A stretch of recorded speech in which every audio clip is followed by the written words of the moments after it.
పశ్చిమ గోదావరి జిల్లాలోని పోతవరం వద్ద పల్లె వెలుగు బస్సులో ఓ లేడీ కిలాడి హల్చల్ సృష్టించింది.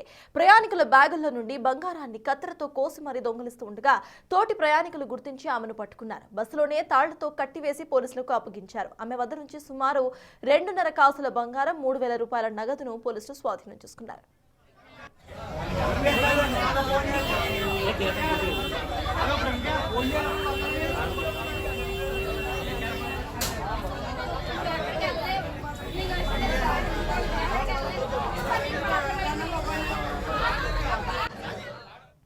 ఉచిత బస్సు ప్రయాణాన్ని ఆసరాగా చేసుకుని దోపిడీ దొంగలు ఇలాంటి చర్యలకు పాల్పడుతూ ఉండటంతో మహిళా ప్రయాణికులు హడలిపోతున్నారు.